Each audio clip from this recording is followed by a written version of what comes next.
Bueno, ahí estamos. Muy buenos días para todos de nuevo. Entonces, qué gusto volver a saludarlos. Espero que estén muy bien. Vamos a iniciar con estos temas de nuestra tercera unidad de nuestro curso de economía. Y el día de hoy, pues vamos a ver este tema que se llama la empresa, ¿verdad?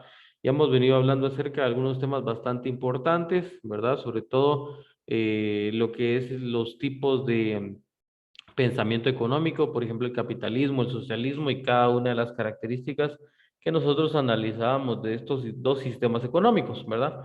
También hemos hablado acerca de situaciones puntuales de la economía, ¿verdad? Por ejemplo, el latifundio, el minifundio, cuáles son sus diferencias, qué beneficios trae cada uno de estos y etcétera, ¿verdad? Cada una de estas características que ya mencionábamos.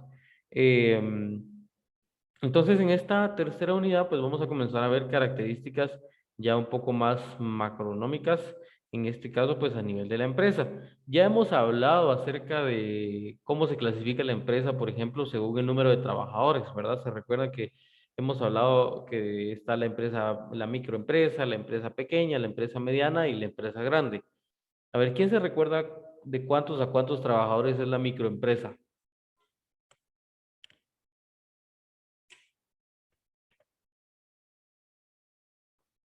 A ver, una participación ahí. De 6. A menor de 6, ¿verdad? De uno hasta 6, exactamente. Esa es la microempresa. La empresa pequeña decíamos de 6 hasta, o de 7, ¿verdad? Hasta 25. La empresa mediana de 25 hasta 250 y más de 250 trabajadores es una empresa grande, ¿verdad? Bueno, entonces el día de hoy vamos a ver qué es la empresa individual, qué es la sociedad colectiva, qué es la sociedad anónima, qué es el pool y el cártel y el trust, que son formas en las cuales se hacen negocios, ¿verdad? Si nos damos cuenta, nosotros hemos aprendido acerca de la clasificación de empresas según la cantidad de empleados que tiene. Sin embargo, también existe una clasificación de la empresa según de dónde provienen los fondos, de dónde provienen todos los ingresos de la empresa, ¿verdad? Entonces, bien importante esta clasificación también. Bueno, para comenzar, pues es importante definir qué es una empresa. Y veamos aquí que nos dice, según la definición de empresa, es una colección de factores que está bajo la dirección de un empresario. Cuando hablamos de dirección de factores, estamos hablando de un factor industrial, de un factor de bienes raíces, como por ejemplo puede ser un local, puede ser una fábrica o alguna otra cuestión que sirva o que sea de utilidad para el desarrollo de la empresa, ¿verdad? Entonces, esa característica es bien, bien importante. También se le define como una organización económica aislada e independiente de un proceso de producción en la economía moderna, ¿verdad? Veamos aquí que esta definición de, pues, de la empresa ya es una definición un poco más compleja, en la cual nos pone el punto de vista de el desarrollo de cada una de las partes de una empresa, ¿verdad? Bueno, ¿alguna duda aquí hasta dónde vamos? Ok. Entonces, como bien vemos aquí en la imagen, pues la empresa definitivamente es toda una organización, la cual tiene diferentes partes, diferentes especialidades, diferentes áreas, ¿verdad? Es la palabra, diferentes áreas a través de las cuales va a laborar y va a ejercer toda su acción, ¿verdad? Entonces es bien importante que identifiquemos que dentro de la organización de la empresa es muy importante, valga la redundancia, pues cómo está organizada y sobre todo las áreas que componen a la empresa, ¿verdad? Por ejemplo, hay diferentes áreas financieras, hay de recursos humanos, por ejemplo, recursos financieros, recursos tecnológicos, hay un área de producción, hay un área de seguridad y etcétera, ¿verdad? Así sucesivamente cómo se vaya organizando. Lo importante de todo esto es de que la empresa labora de una manera uniforme en comunicación entre cada una de las personas que conforman la empresa y sobre todo entre cada una de las áreas que conforman la empresa para precisamente pues lograr sus objetivos, ¿verdad? Y sobre todo para generar un trabajo que sea uniforme, ¿sí? Bueno. Bueno, entonces, como ya decíamos, dependiendo de la procedencia del capital, tenemos también formas de organización de la empresa. En primer lugar, tenemos la empresa individual. Vamos a ver también lo que es la sociedad colectiva y por último también lo que es la sociedad anónima. ¿sí? Entonces son tres formas de organización de la empresa o tres formas de clasificar según su forma de organización. ¿Estamos? Bueno, empresa individual, sociedad colectiva y sociedad anónima. Ya desde aquí, los nombres pues, nos dan una idea de qué se trata cada una de estas cosas que vamos a platicar. Bueno, en primer lugar tenemos aquí la empresa individual. Nos dice, la empresa individual, como bien lo indica su nombre, es una empresa individual. Eso quiere decir que tiene un único propietario, un único dueño, ¿verdad? Y es así como lo vemos ahí en la imagen, ¿verdad? Esta persona, por ejemplo, es el único dueño de una empresa en particular, ¿verdad? Algo importante que considero yo que se me pasa por alto, vamos a ir analizando poco a poco que cada una de estos tipos de organización de empresas, cada una de estas organizaciones y clasificaciones tiene sus beneficios o sus puntos positivos como sus puntos negativos. Por ejemplo, vamos a ver que incluso para hacer negocios grandes muchas veces se recomienda un tipo de empresa. No quiere decir que el ideal sea tener una empresa individual siempre, ¿verdad? Sino que para generar el negocio o la empresa o para maximizar que crezca, etcétera, pues sí, muchas veces es importante elegir adecuadamente cuál es el tipo de organización que yo le voy a dar a la empresa, ¿verdad? Entonces, bien importante esta parte que vamos a ir analizando también. Un punto positivo o una ventaja, mejor dicho, de la empresa individual es precisamente como nos dice acá, ¿verdad? Todas las decisiones emanan de él. ¿De quién? Del único dueño, como así lo vemos en esta imagen del empresario individual. Entonces, todas las decisiones, absolutamente todas las decisiones van a provenir o provienen del único dueño, del empresario, ¿verdad? Entonces, esa es una ventaja bien importante a tomar en cuenta, ¿verdad? Todas las decisiones provienen del único empresario. Bueno, no es como en el caso de lo que veremos más adelante. Por ejemplo, aquí vemos esta imagen, ¿verdad? Y como ya decíamos, una empresa individual puede ser de diferentes situaciones, ¿verdad? Por ejemplo, desde aquel que pone su local por una actividad a la que se dedique,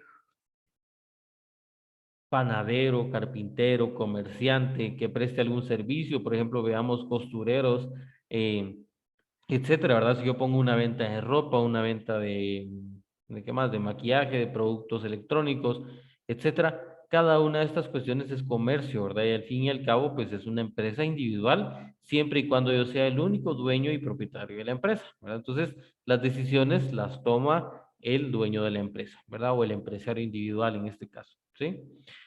Es un tipo de empresa o es un tipo de organización de negocio que se da principalmente en estos tipos de negocios, como ya decíamos, ¿verdad? Son negocios a una escala, pues muchas veces no tan grande, no tan extensa,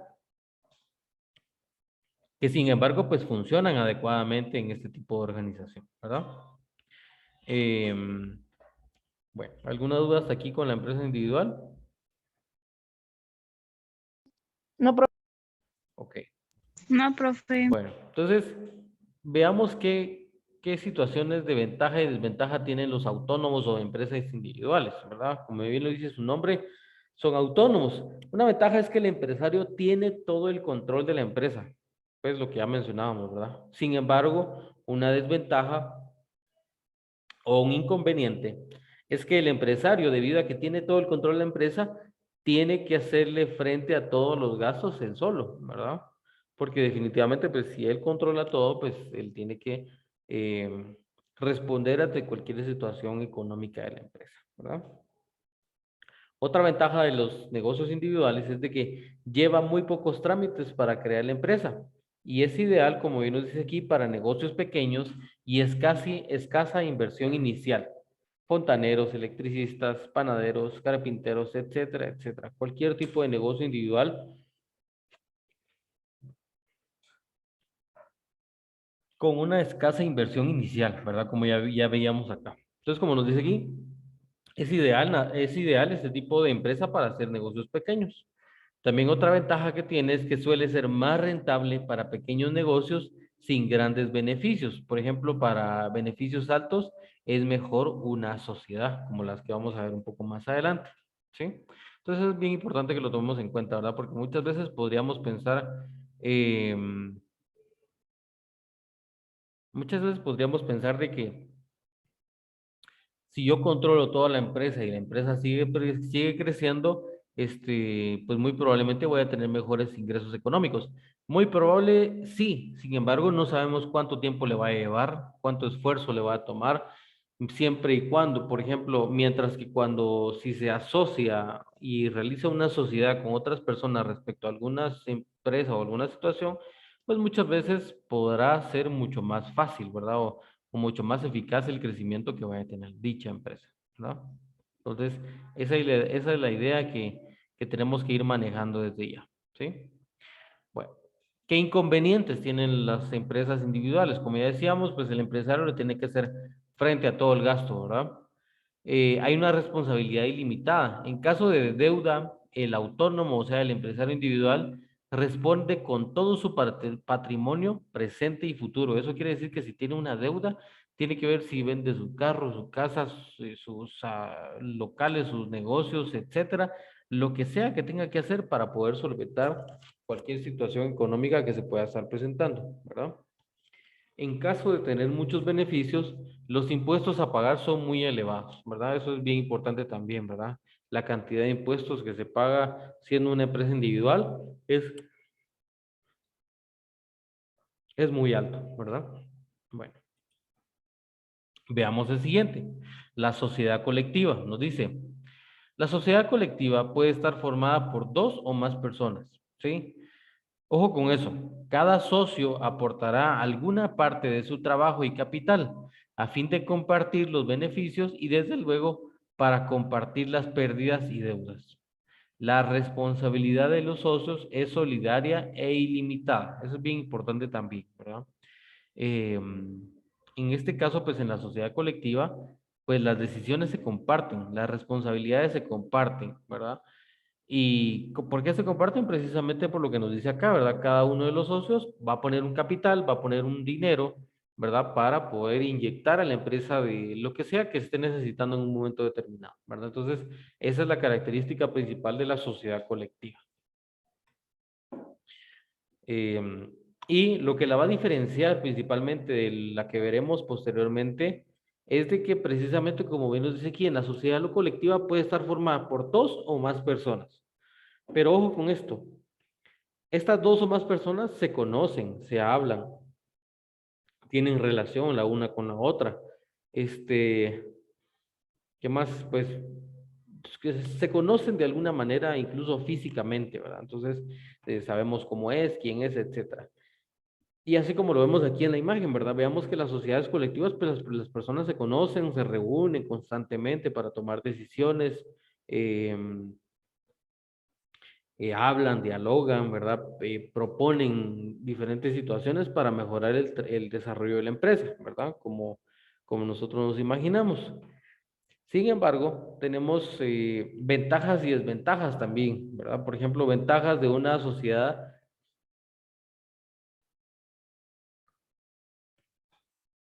sociedad colectiva. Es formada por personas con parentesco muchas veces, ¿verdad? Por ejemplo, hijos, sobrinos, nietos, etcétera, tíos, tías, etcétera, ¿verdad? Es de gran simplicidad en su estructura y en su funcionamiento. No es indispensable que los socios entreguen aportaciones de importancia. Permite utilizar las aptitudes, la responsabilidad ilimitada y solidaria, ¿verdad?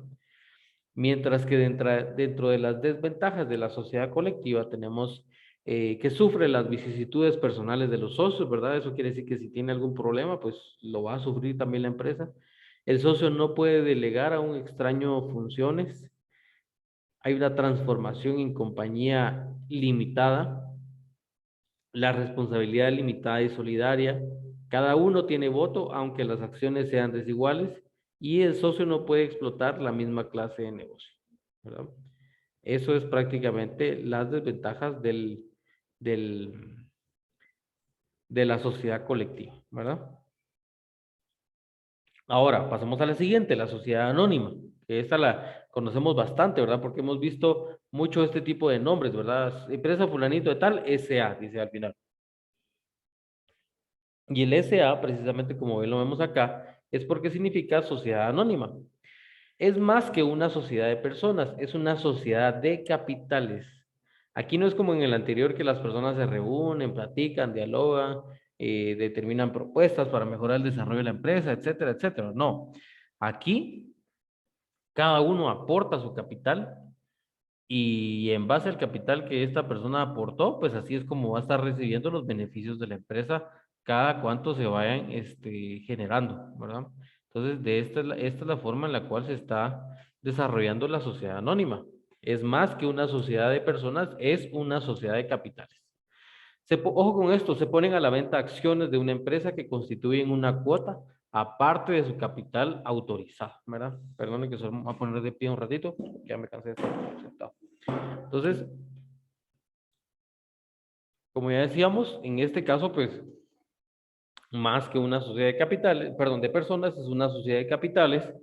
Se venden acciones para que otras personas puedan llegar a aportar también algo a la empresa, pueden llegar a aportar capital, beneficios, conocimiento, etcétera, etcétera, constituyendo una cuota aparte de su capital autorizado, como bien nos dice acá. Ojo con esto, cualquier persona puede obtener acciones y estas le dan pleno derecho a la propiedad de la empresa. Y eso quiere decir, por ejemplo, si yo tengo el capital suficiente para ir a, por ejemplo, Coca-Cola, ¿verdad?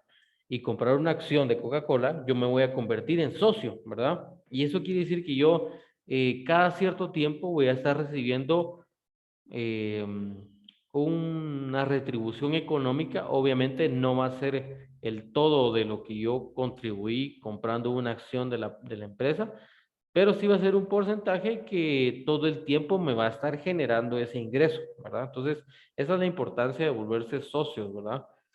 Si nos damos cuenta, este tipo de sociedad, como ya decíamos, y lo decíamos desde el inicio, para las empresas grandes muchas veces no se recomienda hacer una empresa de, de una empresa de sociedad de un único dueño, ¿verdad? Sino que se recomienda muchísimo más las sociedades precisamente por esto, ¿verdad? En las sociedades muchas personas pueden aportar capital para mejorar las condiciones de la empresa. Y con eso pues hay un mayor crecimiento. Por eso nos dice cualquier persona puede obtener acciones y estas les dan pleno derecho a la propiedad de la sociedad. Y es el tipo de organización de grandes empresas, ¿verdad? Entonces, como les digo, la mayoría de las empresas vemos nosotros que de empresa fulano de tal, SA, SA.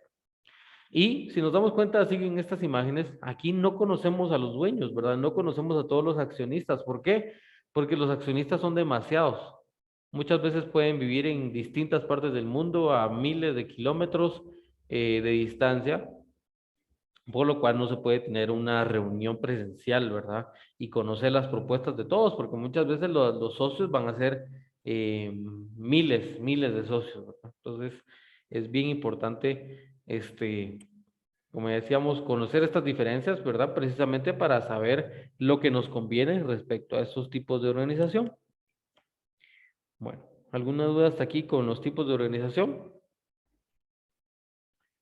Bueno, ventajas de la sociedad anónima. Los accionistas no tienen responsabilidad personal, facilita la acumulación de capital, porque como ya decíamos, cualquier persona interesada puede estar aportando capital, se convierte en socio de la empresa y constantemente se le retribuye un porcentaje, ¿no? También hay una administración profesional, es una sociedad con estabilidad, el capital proviene de los accionistas, mientras que dentro de las desventajas hay una mayor regulación, hay una separación entre el derecho de propiedad y el control y el poder de toma de decisiones se recalca al voto de la mayoría de los accionistas, ¿verdad? Eso quiere decir que para tomar una decisión se piden votos, ¿verdad? De los accionistas y sin importar si usted está de acuerdo o no, se va a hacer lo que gane, ¿verdad? Por ejemplo, si uno está de acuerdo y gana la mayoría de estar de acuerdo por alguna situación, enhorabuena, ¿verdad? Pero si usted está de acuerdo y la mayoría votaron que no, pues qué mal, ¿verdad? Pero en ese caso, pues no se va a hacer lo que usted quería, sino lo que votó la mayoría, ¿verdad? Entonces, por eso nos dice aquí, el poder de la toma de decisiones está relegado a que el voto de la mayoría de los casos, perdón, el voto de la mayoría de los accionistas, ¿verdad? Se genere contra un ideal u otro, ¿verdad? Bueno, ahora, ya vimos los tres tipos de organización de las empresas, ¿verdad? Ya decíamos una empresa individual, la sociedad colectiva y la sociedad anónima. Pero también estas empresas, ya independientemente de cómo estén establecidas, muchas veces las empresas pueden organizarse y sobre todo pueden de alguna manera pues comunicarse, ¿verdad? ¿Para qué? Para cerrar muchísimo más el mercado. Por ejemplo, imagínense que yo soy una empresa grande a nivel mundial y me dedico, por ejemplo, a bebidas gaseosas, ¿verdad? Y tengo otro mi conocido que es parte de esta empresa, es parte fundamental de otra empresa mundialmente conocida de bebidas de agua gaseosas. Entonces decimos, ¿saben qué? Vamos a aliarnos, vamos a juntarnos eh, de alguna manera. Por ejemplo, vamos a decir, bueno, los dos nos dedicamos a lo mismo. Entonces vamos a estipular precios para que ni uno salga perdiendo ni el otro salga ganando de más, ¿verdad? Entonces, a esas formas de organización de los grandes negocios hay diferentes tipos que los vamos a ver a continuación. Por ejemplo, tenemos el pool, el cártel y el trust, que son los que vamos a ver a continuación. El pool y el cártel nos dice, es una de las formas más evolucionadas de los acuerdos, de los llamados acuerdos de caballeros. Es un convenio entre empresas o países productores de un mismo artículo dirigido a restringir la competencia entre ellos. Eso quiere decir que la competencia solamente va a estar entre ellos para beneficiarse de precios más altos, ¿verdad? ¿Por qué les conviene esto a las empresas? ¿Por qué les conviene hacer estos tipos de acuerdos? Porque si no existen otras empresas, no le queda más a la población que consumir de las empresas, las únicas dos, las únicas tres, cuatro, cinco, seis, que estén ofreciendo un producto en particular, ¿verdad? Entonces, no, ahí sí, como decimos popularmente, no queda de otra, entonces, pues toca comprar de lo que hay, ¿verdad?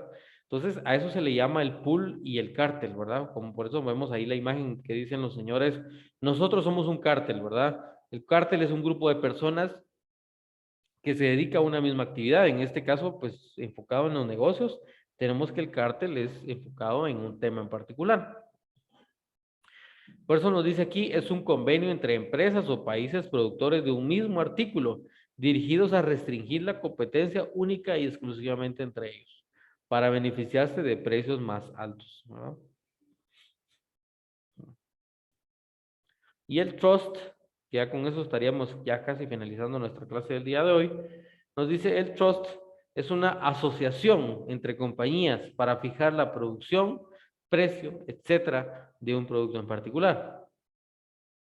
Asumen la dirección y ganancia de un negocio, los accionistas depositan sus acciones, a cambio reciben acciones para sus asociados y las compañías pierden su autonomía, ¿verdad? Entonces, es otra forma de organización bien importante que hay que tomarla en cuenta, porque como les digo, precisamente muchas veces vemos estos nombres y no los reconocemos, ¿verdad?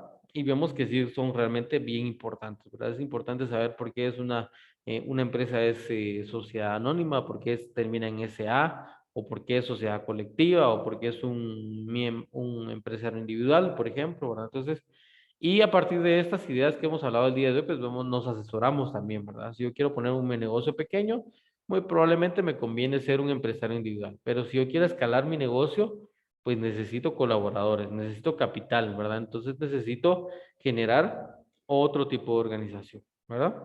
Por ejemplo, sociedad colectiva, sociedad anónima, etcétera, etcétera, etcétera. ¿Sí? Bueno, ¿alguna duda, comentario? Creo que hasta por ahí se quedaba nuestra clase del día de hoy. Sí, esto ya es de la próxima clase. No sé si hay alguna duda, comentarios o algo.